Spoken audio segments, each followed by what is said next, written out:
ఇక మావోయిస్టు పార్టీకి మరో ఎదురు దెబ్బ తగిలింది. ఆయుధాలను వదిలేసిన మావోయిస్టు అగ్రనేత మల్లోజుల వేణుగోపాలరావు పోలీసులకు లొంగిపోయారు. మరో 60 మందితో కలిసి గచ్చిరోలిలో ఆయుధాలు వదిలేసినట్లు అధికారులు తెలిపారు.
ఈ అంశానికి సంబంధించిన సమాచారం మా ప్రతినిధి సాంబా ఫోన్ల ద్వారా అందిస్తారు.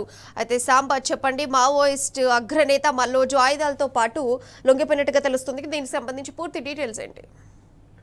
కొంతకాలంగా మావోయిస్టు పార్టీలో కొనసాగుతున్నటువంటి అంతర్గత యుద్ధానికి సంబంధించినటువంటి అప్డేట్ ఇది. చాలా రోజుల నుంచి మావోయిస్టు పార్టీలో లేఖల యుద్ధం కొనసాగుతుంది. ఇటు మావోయిస్టు పార్టీ, అటు మల్లోజుల కోటేశ్వరరావు అలియాస్ సోను దాదా, మల్లోజుల కోటేశ్వరరావు సోదరుడు మల్లోజుల వేణుగోపాల్ అలియాస్ సోను దాదాకు మావోయిస్టు పార్టీకి మధ్య జరుగుతున్నటువంటి లేఖల యుద్ధం కొనసాగుతున్నటువంటి సందర్భంలో ఇవాళ ఆయన మహారాష్ట్ర పోలీసుల ముందు లొంగిపోయినట్టుగా అధికారిక ప్రకటన వస్తున్నది. ఆయన 60 మందితో కలిసి లొంగిపోయినట్టుగా మహారాష్ట్ర పోలీసు వర్గాలు చెప్తా ఉన్నాయి. మొత్తంగా ఈ ఎపిసోడ్ చాలా రోజుల నుంచి జరుగుతున్నటువంటి అంతర్గత పోరును రిఫ్లెక్ట్ చేస్తా వస్తుంది. మావోయిస్టు పార్టీ కూడా మావోయిస్టు ఉద్యమానికి సంబంధించినటువంటి ద్రోహానికి పాల్పడవద్దు, దళాల సమాచారాన్ని చేరవేయగా మల్లోజుల వేణుగోపాల్ కు హితవు పలుకుతూ వస్తుంది. కొన్ని హెచ్చరికలు కూడా జారీ చేసింది. ఆ నేపథ్యంలోనే ఇటు మల్లోజుల వర్సెస్ మావోయిస్ట్ పార్టీ అన్నట్టుగా ప్రస్తుతం పరిస్థితి తయారైంది. ఒక పక్క మావోయిస్ట్ పార్టీని అంతం చేస్తామనేటువంటి లక్ష్యంతో కేంద్ర ప్రభుత్వం వరుస ఎన్కౌంటర్లు కొనసాగిస్తున్నటువంటి నేపథ్యంలో పార్టీ చీలిక దిశగా సాగుతుండటం కూడా ఆ పార్టీకి చాలా పెద్ద ఎదురుదెబ్బగా చెప్పుకోవచ్చు. ఇవాళ జరిగినటువంటి పరిణామం పార్టీకి బిగ్ షాక్ గా చెప్తున్నారు, చాలా పెద్ద కుదుపుగా చెప్తున్నారు. ఒక పక్క త్యాగాలు జరుగుతున్నప్పటికీ మరో పక్క పార్టీ పుంజుకునే విధంగా పనిచేయాలంటూ మావోయిస్ట్ పార్టీకి సంబంధించినటువంటి మిగిలినటువంటి నాయకత్వం పిలుపునిస్తున్నటువంటి నేపథ్యంలో 60 మంది సభ్యులతో కలిసి మల్లోజుల వేణుగోపాల్ లొంగిపోవడం అనేది మావోయిస్ట్ పార్టీకి దాదాపుగా కోలుకోలేని ఎదురుదెబ్బగా చెప్పవచ్చు. ఎందుకంటే తొలితరం నాయకుడు మల్లోజుల కిషన్ జీ సోదరుడే ఈ మల్లోజుల వేణుగోపాల్. ఇద్దరు కూడా మావోయిస్ట్ పార్టీ సిద్ధాంతాన్ని రూపొందించడంలో కావచ్చు, మావోయిస్ట్ పార్టీని బలోపేతం చేసే దిశలో కావచ్చు అలుపెరగని అవిశ్రాంతమైనటువంటి పోరాటం చేశారు. ఇద్దరు కూడా తెలంగాణకు చెందినటువంటి కీలకమైనటువంటి నాయకులు. ఎవరైతే ప్రస్తుతం మావోయిస్ట్ పార్టీ జాతీయ కార్యదర్శి ఉన్నటువంటి నబాల కేశవరావు అమరం తర్వాత, ఆయనని మావోయిస్ట్ పార్టీ కోల్పోయిన తర్వాత ఇక తిరిగి కోలుకునేటువంటి ప్రయత్నాలు చేస్తున్నటువంటి దశలో ఇది ఒక చాలా కీలకమైనటువంటి కుదుపుగా పోలీసు వర్గాలు చెప్తున్నాయి. మావోయిస్ట్ పార్టీకి దాదాపుగా ఇది ఎండ్ కార్డ్ అని చెప్తా ఉన్నారు పోలీసు వర్గాలు. దీనికి సంబంధించినటువంటి అప్డేట్ ఏంటంటే ఆయన లొంగిపోయినటువంటి వారిలో 3 దండకారణ్యం స్పెషల్ జోనల్ కమిటీ సభ్యులతో పాటు 10 మంది డివిజనల్ కమిటీ సభ్యులతో పాటు మొత్తం 60 మందితో కలిసి మల్లోజుల లొంగిపోయినట్టుగా చెప్తున్నారు. ఆయన కొంతకాలంగా ప్రతిపాదన చేస్తున్నారు, మావోయిస్ట్ పార్టీతో వ్యతిరేకిస్తూ వస్తున్నారు. మావోయిస్ట్ పార్టీ సిద్ధాంతమే తప్పు అంటున్నారు.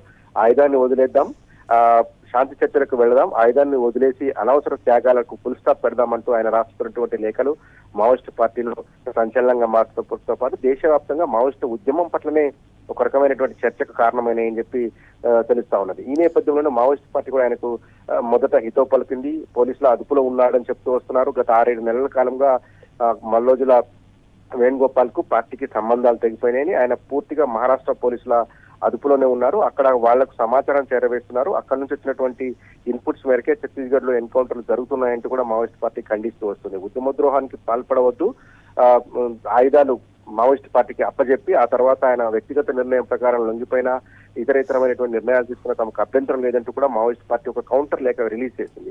మళ్ళీ దాన్ని కౌంటర్ గా మల్లోజుల వేణుగోపాల్ కూడా ఒక లేఖ రిలీజ్ చేశారు. అనవసరమైనటువంటి త్యాగాలను విడిచిపెడదాం, ప్రాణ త్యాగాలను చేయాల్సిన అవసరం లేదు, కాలం చెల్లిన సిద్ధాంతం ఇది. దాంతో పాటు ఈ ఆయుధాలు పట్టుకొని ఈ రోజుల్లో మనం యుద్ధం చేయలేమంటూ ఆయన మళ్ళీ కౌంటర్ చేస్తూ వస్తున్నారు. ఇట్లా రెండు వైపులా కొనసాగుతున్నటువంటి లేఖల యుద్ధానికి దాదాపు ఫుల్ స్టాప్ అనేట్టుగా చెప్పుకోవచ్చు. పూర్తి స్థాయిలో మావోయిస్ట్ పార్టీగా చీలిక దిశగా వెళ్ళిపోయినట్టుగా అర్థమైపోతుంది. దాంతో పాటే మల్లోజుల లొంగిపోవడం అనేది పార్టీకి ఎదురు దెబ్బగా చెప్తున్నటువంటి పరిస్థితి వస్తుంది. మరోపక్క మిగిలిపోయినటువంటి మావోయిస్ట్ పార్టీ ఏదైతే మళ్ళీ గెరిల వార్ఫేమ్ కోరుకుంటూ ప్రస్తుతం తిరిగి పుంజుకుంటా మళ్ళీ పార్టీని నిర్మించుకుంటాం అంటూ చెప్తున్నటువంటి మావోయిస్ట్ పార్టీ ఏదైతే ఉందో ప్రస్తుతానికి తిప్పిరి తిరుపతిని మావోయిస్ట్ పార్టీ కార్యదర్శిగా ఎన్నుకున్నట్టుగా ఆ మధ్య కాలంలో ప్రకటన వచ్చింది.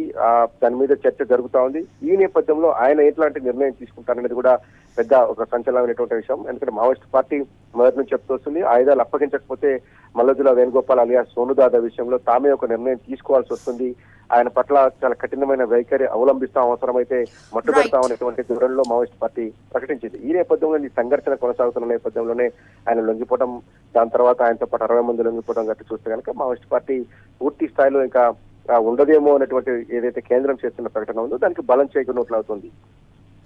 Right Samba, thank you. మొత్తంగా చూసుకుంటే మావోయిస్ట్ పార్టీకి గట్టి షాక్ తగిలింది. మావోయిస్ట్ అగ్రనేత మల్లోజు ఆయుధాలతో పాటు ఆయన లొంగిపోవడం జరిగింది.